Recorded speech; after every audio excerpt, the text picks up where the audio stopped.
Welcome back. Today we'll be delving more into the 2016 movie Masterminds. David Scott Gant, the protagonist of this thrilling crime comedy movie, imagined that obtaining his lifelong dream of operating an armored car would be the culmination of a true story. He learns that it's generally very dull, and he frequently fantasizes about being robbed.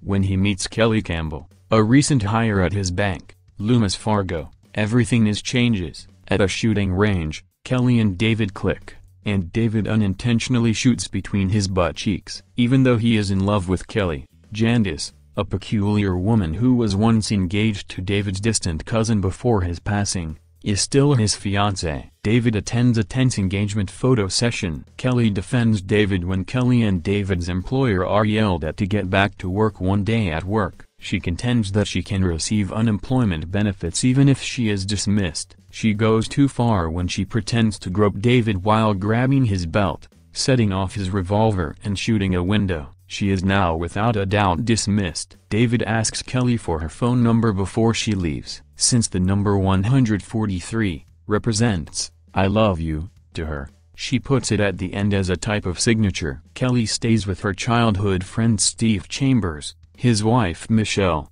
their sons, and two of Steve's pals. Following the news coverage of Philip Johnson robbing a different Loomis Fargo bank, Steve comes up with the plan to rob Loomis Fargo so they may leave their miserable life behind and make off with some cash. They know he likes Kelly, so he convinces Kelly to join the scheme by enlisting David. David is informed of the plan by Kelly, who contacts David as Steve keeps a low profile while giving David instructions. David agrees to assist since he would rather follow her than wed Jandis. When the plan goes off, he might have to live off the land, so she leads him through some training that includes eating a tarantula. David is instructed by the team to put as many money as he can into the back of a vehicle from within the bank's vault. Another guard almost catches him, but he just figures David got overtime. David finishes his work after 2 hours, breaks 3 cameras, and steals 2 security recordings, but he forgets to take 1 tape and 1 more camera. He attempts to lock the back door but instead locks himself inside.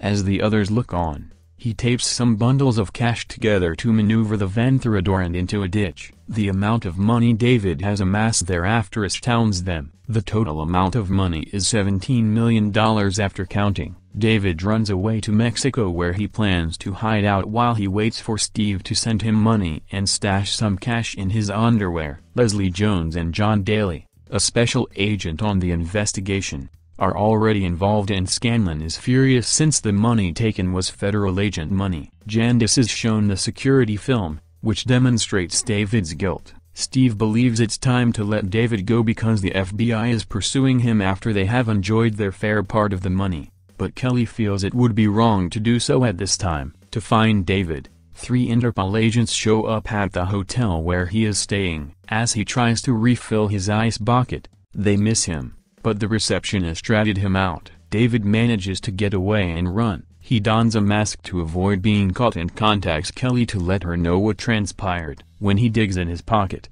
he discovers a wallet bearing Steve's name and photo. He mentions Steve, and Kelly and Steve start to worry. Hitman Mike McKinney is hired by Steve to assassinate David. He travels to Mexico to purchase a firearm but instead purchases a wooden show firearm that even the vendor claims is worthless. Mike shoots David in the street, but the gun malfunctions and explodes in his face. He starts a chase because he likes it that way and then pursues David, causing numerous automobile crashes in the process. Scanlon asks others where David is and how to find him. She is advised to visit Kelly by everyone. When Kelly learns that David is in trouble, she silently sobs in front of Scanlon and her companion. David is eventually rendered unconscious by Mike. He's about to cut David up when he checks his ID and realizes that Steve made a false ID for him using Mike's name and details. Mike gives up trying to kill David because he believes they were brought together by fate and instead becomes friends with him since he believes they were both born into similar situations. David contacts Steve and threatens to turn himself into the police and mention Steve first unless Steve sends him money within 2 days. Kelly is accosted by Jandis in a fitting room area of a clothes store. She confronts Kelly since she is aware that Kelly served as David's mistress. The two engage in a public brawl,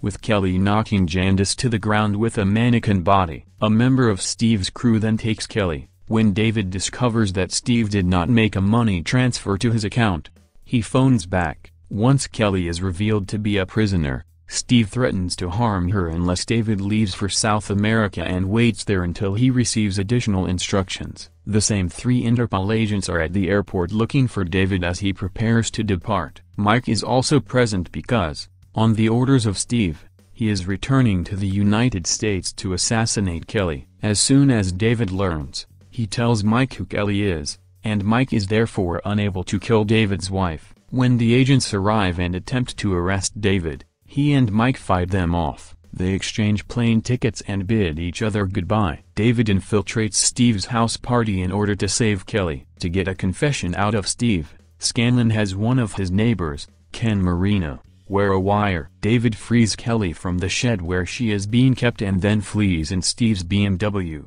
David's attempt to storm the gates unfortunately fails. When David realizes he is close to the police van with the investigators waiting for their confession, Steve catches him and starts to beat him up. The police have enough evidence to arrest David after he tricks Steve into confessing that he was the one who came up with the entire scheme. Just before being sent to prison, David and Kelly say farewell. When David enters prison, the entire prison population congratulates him for having stolen the largest sum of money in American history. The robbery makes national headlines, but David actually had $2 million hidden in a barrel that he rolled into a lake. Mike picks David up after his 7-year sentence, and the two of them drive to see Kelly. Steve Chambers was sentenced to 11 years in prison and is now the owner of a gym. According to the text's conclusion, David Gant completed a 7-year sentence and occasionally works as a movie consultant. One of the largest robberies in history took place at Loomis Fargo, and $2 million of the stolen funds are still missing. Thanks for watching. Make sure to subscribe, like, comment and share our videos.